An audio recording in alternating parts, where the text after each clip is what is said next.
All right, we're here with our basket case Lasko. Oh, actually, this is the nice one. This is the parts one, and Lasko, as you can see. Already seeing a couple of funny things. First of all, the blade hub, someone has broken off the clip, but then still put what was left of the clip on the fan. Kind of a strange thing to do. And then as we look, I just happened to look at the back grill, and you can see that the screw is not in the hole. Weird. Maybe the grill shrank. Somebody had this thing apart. There's a wire holding the wiring into the stay over there on the mount, but the other one has that too. The yellow Lasko, the Sears. So I guess that's probably the way they did it.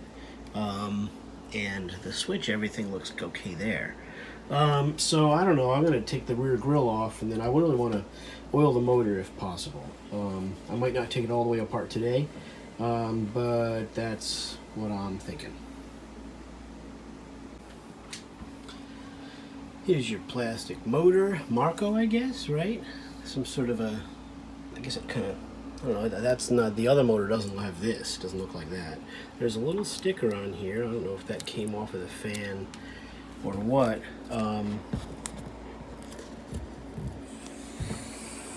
50710, who knows what that was from. I thought I saw another sticker. Maybe that had just fallen down into there.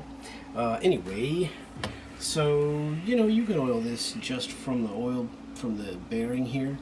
I haven't decided if I'm going to do that yet, because you could get through the grill, all the blade hub too. But sometimes when you do that, the oil doesn't really head in where you want it to. On the Edison, that has an open rear motor, and it didn't, you know, the oil just kind of pooled there. It didn't really do anything. As you can hear, there's a little rubbing noise because it's dry. And after it had warmed up, that sound was more pronounced. So I guess we'll just see if we can pull the motor apart without making too much of a big deal out of it. All right, here's a first. This fan is actually sandy. That is hilarious. But not rusty, which I would imagine it's rare those two don't come together. All right, all the more reason to pull the fan apart. The blades popped right off, literally fell off of here. So that was, I don't know what to tell you about that. Either that's that little clip holds them on real well, or this has been off of here before. There is a lot of end play, so maybe we'll add a fiber washer if the ones that I have work. Alright, the fiber washers that I got for the Westinghouse, I never finished that series of videos. I do have footage on that, and we got shit to talk about on that Westinghouse. The Riviera I'm talking about. But these don't fit on this. This is bigger. So we might be able to get some fairly thin ones that'll work to put a little space in there, because that's a pretty far amount of movement right there. Maybe it's designed for that, but I doubt it. Didn't take much, and the shaft cleaned off pretty nice. There you go, that's a start. Okay, this is weird. We have 3 bolts holding the motor together. 1, 2, 3. 2 of those go through the stand. Then we have 2 screw bolts threaded into the plastic. That's smart. Holding the motor up from the top. Very interesting. It does appear that there are openings in the front, so if you screwed that up, I suppose you could run a bolt all the way through if you needed to. But that's just hilarious. I don't know, you tell me. They all like that? I haven't had the other one. I haven't had the motor off the other. Well, I did. I didn't notice that on the Sears. I would have noticed that. So this has got to be different in that respect. Alright, motor's down. Some writing on it, 5A and wind machine. One thing I noticed is as I unscrewed it, there's a crack. I saw it, I don't know where it is now. Up here.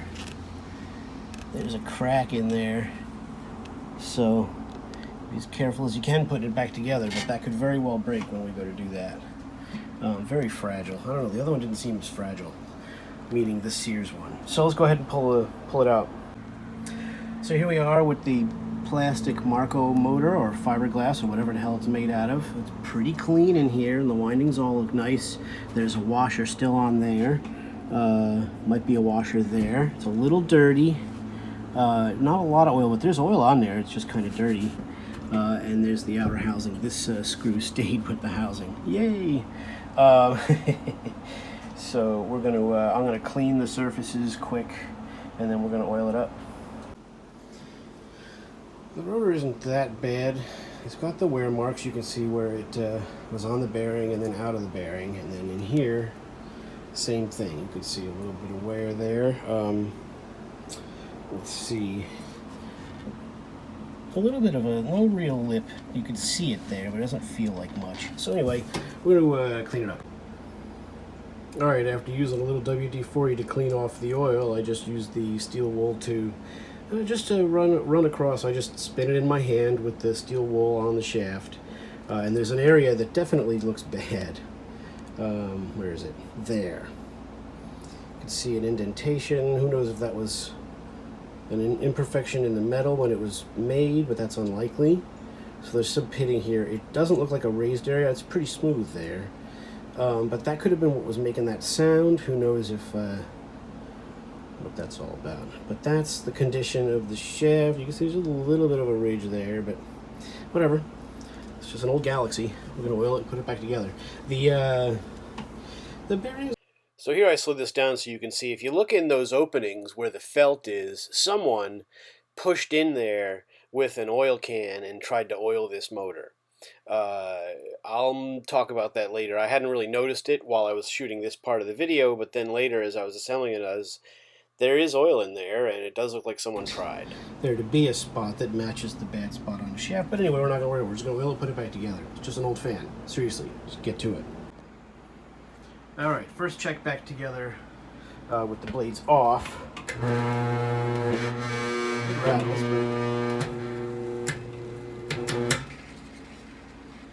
And that spins a little better. It likes the oil. It appears the motor was apart, because once I got to the other side of these, it looked like someone had attempted to oil the felt, because the felts were, there's like 3 little divots and it was kind of pushed in. Anyway, it looks like someone tried at some point. I'm really uncomfortable with how breakable all this is. That right there, I think cracked a little further when I put it in. Pretty uncool design. Be so fragile. Let's throw the blades on both. Here she is with the blades on. They just kind of slide on there, so I'm not comfortable with how loose they are. But let's go to high.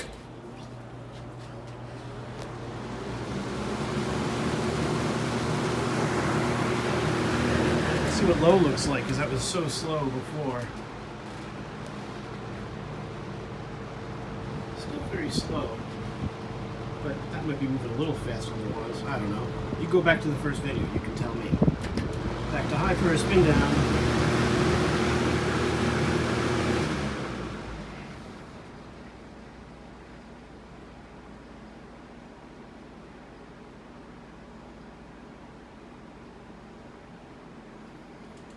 So that's much improved right there. The tail end of spin down, you can see that's quite an improvement. Nice. So anyway, that sounds pretty quiet. Rusty Bob's on. Let me turn him off and see if we hear that rubbing sound still.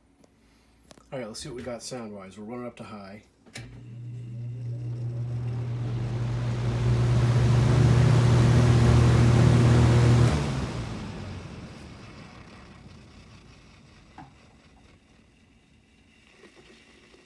It still makes sound, and then you saw it moves back.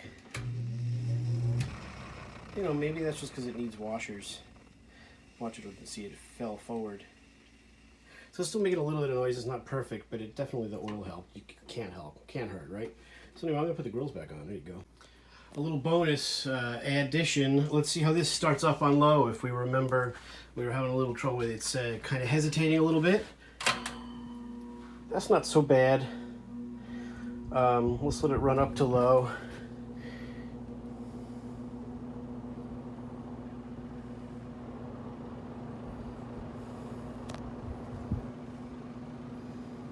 On low, it's at 280. 2.8 rather. On high, it goes up to 3.5, and I think that's actually what it was rated for. 3 amps, something like that. Let's see, shut him down. And let's see what we can see.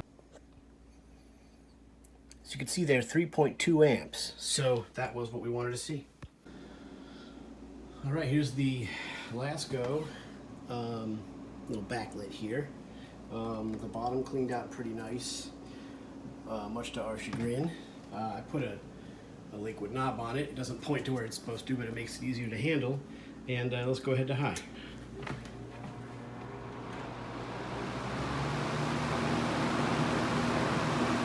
Definitely needs thrust washers. Too much space in there.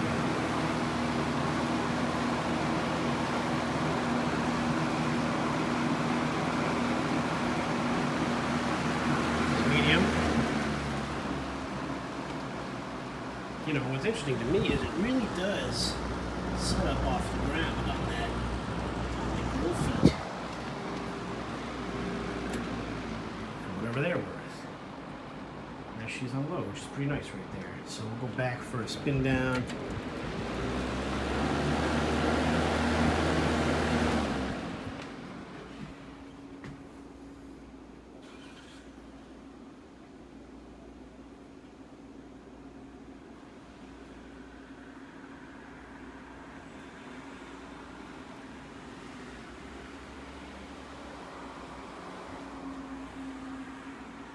Not bad for a late 70s, early 80s Lasko. When do you think this one was made? I didn't see any numbers on it.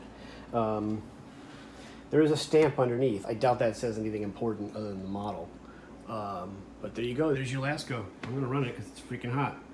Thanks for watching. I don't know what we'll do with this. The plan was to use it for the grills for the sears, but maybe we'll see if we can paint the grills for the sears instead. We'll see. I'm willing to try that. So there you go.